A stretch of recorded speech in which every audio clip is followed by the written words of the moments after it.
Guarantee ಬ್ರೇಕಿಂಗ್ನಲ್ಲಿ ಮೊದಲ story ಹಾಸನದ story. Hassan ಮೆರವಣಿಗೆ ದುರಂತದಲ್ಲಿ ಮತ್ತೊಬ್ಬ ಯುವಕ ಸಾವನ್ನಪ್ಪಿದ್ದಾನೆ. ಈ ಘಟನೆ ಇದೆಯಲ್ಲ, ಇನ್ಯಾವತ್ತೂ ಕೂಡ ಮರೆಯೋದಕ್ಕೆ ಸಾಧ್ಯನೇ ಇಲ್ಲ ಅಂತ ಒಂದು ಘಟನೆ.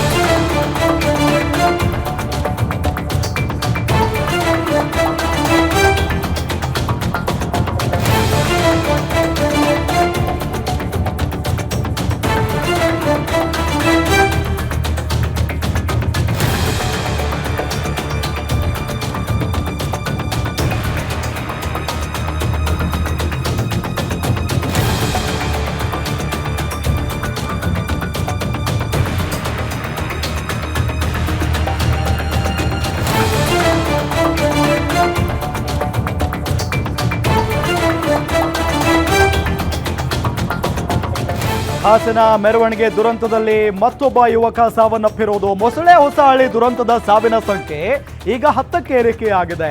ಬ್ರೈನ್ ಡೆಡ್ ಆಗಿ ಐಸಿಯುನಲ್ಲಿದ್ದಂಥ ಚಂದನ್ ಸಾವನ್ನಪ್ಪಿದ್ದಾರೆ. ಚಿಕಿತ್ಸೆ ಫಲಕಾರಿಯಾಗದೆ ಹಿಮ್ಸ್ ಆಸ್ಪತ್ರೆಯಲ್ಲಿ ಕೊನೆ ಉಸಿರನ್ನ ಎಳೆದಿದ್ದಾರೆ. ಹಾಸನ ಜಿಲ್ಲೆಯ ಶಿವಯ್ಯನ ಕೊಪ್ಪಲು ಗ್ರಾಮದ ಚಂದನ್ ಸಾವನ್ನಪ್ಪಿರುವುದು. ಗಣೇಶ ಮೆರವಣಿಗೆ ಸಂದರ್ಭದಲ್ಲಿ ಒಂದು ಟ್ರಕ್ಕು ಲಾರಿ ಯಮ ಸ್ವರೂಪಿ ಲಾರಿ ಬಂದು ಅವರ ಮೇಲೆಲ್ಲ ಎರಗಿಬಿಡ್ತು. ಅಪ್ಪಚ್ಚಿಯಾಗಿ ಹೋಗಿದ್ರು. ಸ್ಥಳದಲ್ಲಿನೇ 4-5 ಜನ ಸ್ಪಾಟ್ ಔಟ್. ಇನ್ನುಳಿದಂಗೆ ಬಹಳಷ್ಟು ಗಂಭೀರವಾಗಿ ಗಾಯಗೊಂಡಿದ್ರು. ಬಹಳಷ್ಟು ಜನ ಅವರನ್ನ ಆಸ್ಪತ್ರೆಗೆ ದಾಖಲು ಮಾಡಲಾಯಿತು. ಆಸ್ಪತ್ರೆಗೆ ಸಾಗಿಸುವ ಮಧ್ಯೆನೇ ಕೆಲವು ಜನ ಸಾವನ್ನಪ್ಪಿದ್ರು. ಅದಾದ ನಂತರ ಈ ಚಂದನ್ 26 ವರ್ಷ, ಪಾಪ 26 ವರ್ಷದ ಯುವಕ ಆತ ಈ ಒಂದು ದುರಂತದಲ್ಲಿ ಬ್ರೈನ್ ಡೆಡ್ ಆಗಿಬಿಟ್ಟಿತ್ತು. ಆತನದ್ದು ಬ್ರೈನ್ ಡೆಡ್ ಆಗಿತ್ತು. ಆದರೂ ಕೂಡ ಐಸಿಯುನಲ್ಲಿಟ್ಟು ಚಿಕಿತ್ಸೆಯನ್ನು ನೀಡಲಾಗ್ತಾ ಇತ್ತು. ಆಸೆ ಗಣ್ಣಿನಿಂದ ನೋಡ್ತಾ ಇದ್ರು ಆತನ ತಂದೆ ತಾಯಿಗಳು, ಹೇಗಾದರೂ ಮಾಡಿ ಮಗ ಬದುಕಿ ಬರ್ತಾನ, ಏನು ಕತೆ ಅಂತ ಹೇಳಿ. ಆದರೆ ಕೊನೆಗೂ ಆತ ಬದುಕುಳಿಲಿಲ್ಲ. ಆತನ ತಂದೆ ತಾಯಿಗಳ ಆಕ್ರಂದನ ಈಗ ಮುಗಿಲುಂಬಿಟ್ಟಿದೆ.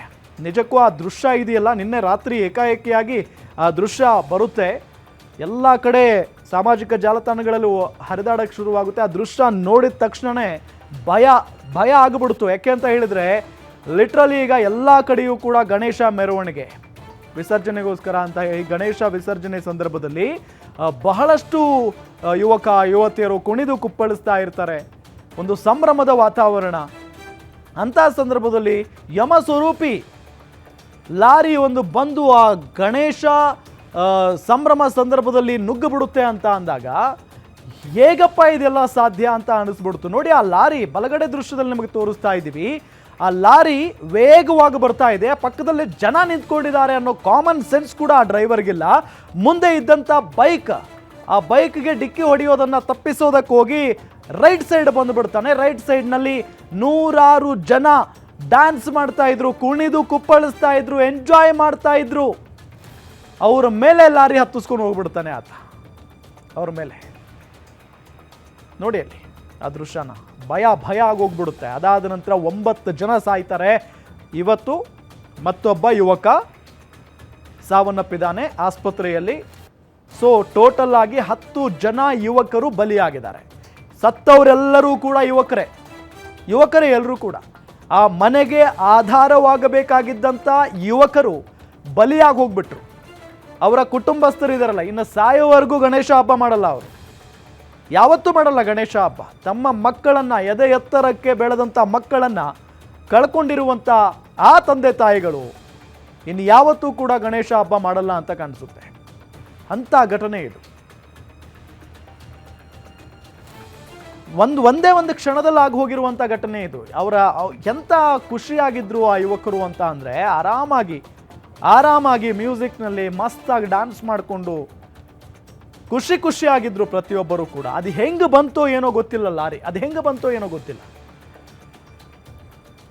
ಎಲ್ಲರ ಮೇಲೆ ಎರಗಿ ಎಷ್ಟೋ ಜನ ಗಾಯಗೊಂಡು ಇವತ್ತಿಗೂ ಕೈಕಾಲು ಎಲ್ಲ ಕಳ್ಕೊಂಡವರು ಕೂಡ ಇದ್ದಾರಲ್ಲಿ, ಕೈಕಾಲು ಕಳ್ಕೊಂಡವರು ಇದ್ದಾರೆ.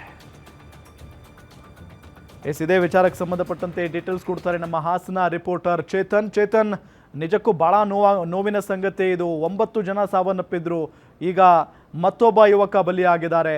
ಡೀಟೇಲ್ಸ್ ಕೊಡ್ತಾ ಹೋಗೋದಾದ್ರೆ ಯಸ್ರಾಮ್, ಹಾಸನದ ಮೊಸಳೆ ಹೊಸಳ್ಳಿಯಲ್ಲಿ ನಡೆದಂತಹ ಘನಘೋರ ದುರಂತ ನಿಜವಾಗ್ಲೂ ಕೂಡ ಎಲ್ಲರನ್ನೂ ಕೂಡ ಏನು ಇದೊಂದು ದುರಂತ ಇದೆ, ನಿಜವಾಗ್ಲೂ ಕೂಡ ಅಕ್ಷರಶಃ ಎಲ್ಲರನ್ನೂ ಕೂಡ ಇದೊಂದು ಇದ್ ಮಾಡ್ರಂಥದ್ದು. ಯಾಕಂದ್ರೆ 9 ಜನರು ಸಾವನ್ನಪ್ಪಿರತಕ್ಕಂಥದ್ದು. ಈಗಾಗಲೇ ಸಾವಿನ ಸಂಖ್ಯೆ 10ಕ್ಕೆ ಏರಿಕೆ ಆಗಿರ್ತಕ್ಕಂಥದ್ದು. ಚಂದನ್ ಅಂತ ಏನು 26 ವರ್ಷದ ಯುವಕ ಏನಿದ್ದ, ಆತನೂ ಕೂಡ ಗಣಪತಿ ವಿಸರ್ಜನೆ ವೇಳೆಯಲ್ಲಿ ಸಂಭ್ರಮದಲ್ಲಿ ಭಾಗಿಯಾಗಿದ್ದ. ಆದ್ರೆ 26 ವರ್ಷದ ಚಂದನ್ ಏನು ಟ್ರಕ್ಗೆ ಬಲಿಯಾಗಿರ್ತಕ್ಕಂಥದ್ದು. ಸದ್ಯ ಆತನನ್ನ ICU-ನಲ್ಲಿ ಇಟ್ಟಿದ್ರು ಕೂಡ ಚಿಕಿತ್ಸೆ ಫಲಕಾರಿಯಾಗದೆ ಆತ ಕೊನೆಯೆಸರು ಎಳೆದಿರ್ತಕ್ಕಂಥದ್ದು. ಏನು ಚಂದನ್ ಶಿವಯ್ಯನ ಕೊಪ್ಪಳು ಗ್ರಾಮದ ಚಂದನ್ ಏನಿದ್ದಾನೆ, ಇಮ್ಸ್ ಆಸ್ಪತ್ರೆಯಲ್ಲಿ ಆತ ಚಿಕಿತ್ಸೆ ಪಡಿತಿದ್ದ. ICU-ನಲ್ಲಿ ಗಂಭೀರವಾಗಿತ್ತು ಅವನ ಪರಿಸ್ಥಿತಿ. ಆದ್ರೆ ಕೊನೆಗೂ ಕೂಡ ಜೀವನ ಮರಣದ ನಡುವೆ ಹೋರಾಡ್ತಿದ್ದ ಚಂದನ್ ಈಗ ಕೊನೆಯೆಸರನ್ನ ಎಳೆದಿರ್ತಕ್ಕಂಥದ್ದು. ಸದ್ಯ ಅವರ ಕುಟುಂಬದ ಆಕ್ರಂದನ ಮುಗಿಲು ಮುಟ್ತಾ ಇದೆ. ನಿಜವಾಗ್ಲೂ ಕೂಡ ಯಾವ ತಂದೆ ತಾಯಿಗೂ ಕೂಡ ಈ ತರದ ಪರಿಸ್ಥಿತಿ ಬಾರದಿರ್ಲಿ. ಯಾಕಂದ್ರೆ ಬೆಳೆದಂತಹ ಮಕ್ಕಳು ಎಲ್ಲರೂ ಕೂಡ ಇಂಜಿನಿಯರಿಂಗ್ ಓದ್ತಿದ್ದಂತ ಎಲ್ಲ ಯುವಕ ಅಂದ್ರೆ 17, 18, 20, 26 ವರ್ಷದ ಯುವಕರು ಬಲಿಯಾಗಿರ್ತಕ್ಕಂಥದ್ದು. ನಿಜವಾಗ್ಲೂ ಕೂಡ ಇದೊಂದು ದುರಂತ. ಹಾಗಾಗಿ ಈಗಾಗಲೇ ಸದ್ಯ ಏನು ಆತನನ್ನ ಶವಾಗಾರಕ್ಕೆ ಶಿಫ್ಟ್ ಮಾಡಲಾಗಿದೆ. ICU-ನಲ್ಲಿ ಇದ್ದಂತಹ ಚಂದನ್ನ ಪಾರ್ಥಿವ ಶರೀರವನ್ನ ಶವಾಗಾರಕ್ಕೆ ಶಿಫ್ಟ್ ಮಾಡಿರ್ತಕ್ಕಂಥದ್ದು. ಸದ್ಯ ಶವಾಗಾರದ ಬಳಿಯಲ್ಲಿ ಆಕ್ರಂದನ ಮುಗಿಲು ಮುಟ್ಟಿರ್ತಕ್ಕಂಥದ್ದು. ರಾಮ್, ಓಕೆ, ಥ್ಯಾಂಕ್ ಯು ತಮ್ಮೆಲ್ಲ ಮಾಹಿತಿಗಾಗಿ. ಚೇತನ್, ಅಲ್ಲಿ ಫೋಟೋದಲ್ಲಿ ನಿಮಗೆ ತೋರಿಸ್ತಾ ಇದ್ದೀವಿ, ಅದೇ ಯುವಕ ಚಂದನ್ ಇವತ್ತು ಬಲಿಯಾಗಿರೋದು. ಕೇವಲ 26 ವರ್ಷ ವಯಸ್ಸು ಆತನಿಗೆ, ಕೇವಲ 26 ವರ್ಷ ವಯಸ್ಸು. ಜಸ್ಟ್ ಇಮ್ಯಾಜಿನ್ ಆತನ ತಂದೆ ತಾಯಿಗಳ ಪರಿಸ್ಥಿತಿ ಹೆಂಗಿರಬೇಡ ಈಗ ಅಂತ ಹೇಳಿ. ಎದೆ ಎತ್ತರಕ್ಕೆ ಬೆಳೆದಿರುವಂಥ ಮಗ ಇಂಥ ಒಂದು ದುರ್ಘಟನೆಯಲ್ಲಿ ಬಲಿಯಾಗ್ತಾನೆ ಅಂತ ಅಂದರೆ ಆತನಿಗೆ ಈ ಘಟನೆಯಲ್ಲಿ ಹೆಂಗೆ ಪೆಟ್ಟಾಗಿತ್ತು ಅಂದರೆ ಬ್ರೈನ್ ಡೆಡ್ ಆಗಿಬಿಟ್ಟಿತ್ತಂತೆ. ಒಂದು ಲೆಕ್ಕದಲ್ಲಿ ಹೇಳಬೇಕು ಅಂತ ಅಂದರೆ ಆತ ಬದುಕಿದ್ರೂ ಕೂಡ ಅಂದರೆ ಈಗ ಇದ್ದು ಸತ್ತಂಗೆ ಅಂತಾರಲ್ಲ, ಹಂಗಾಗ್ತಾ ಇತ್ತು. ಪಾಪ ಆತನಿಗೆ ಬ್ರೈನ್ ಡೆಡ್ ಆಗಿ ಕೇವಲ ಉಸಿರಾಟ ಮಾತ್ರ ಇರ್ತಾ ಇತ್ತು ಅಂತ ಕಾಣಿಸುತ್ತೆ. ಒಂದು ಲೆಕ್ಕದಲ್ಲಿ ಈಗ ಆತ ನಮ್ಮನ್ನೆಲ್ಲ ಅಗಲಿರೋದೇ ಒಳ್ಳೆಯದು. ಯಾಕೆಂತ ಹೇಳಿದರೆ ಇಡೀ ಆತ ಬದುಕಿದ್ರೂ ಕೂಡ ಇಲ್ಲದೆ ಇರೋ ಥರನೇ ಇರ್ತಾ ಇದ್ದ. ಆ ತಂದೆ ತಾಯಿಗಳಿಗೆ ಇನ್ನಷ್ಟು ಕಷ್ಟ, ಪ್ರತಿನಿತ್ಯ ಆತನನ್ನು ನೋಡಿ ಗೋಳಾಡಬೇಕಾದಂಥ ಪರಿಸ್ಥಿತಿ ನಿರ್ಮಾಣ ಆಗ್ತಾ ಇತ್ತು. ನಿಜಕ್ಕೂ ಭಾಳ ನೋವಿನ ಸಂಗತಿ. ICU-ನಲ್ಲಿ ಚಿಕಿತ್ಸೆಯನ್ನು ಪಡಿತಾ ಇದ್ದಾಗಲೇ ಚಂದನ್ ಮೃತಪಟ್ಟಿದ್ದಾರೆ ಅನ್ನೋದು ಗೊತ್ತಾಗ್ತಾ ಇದೆ.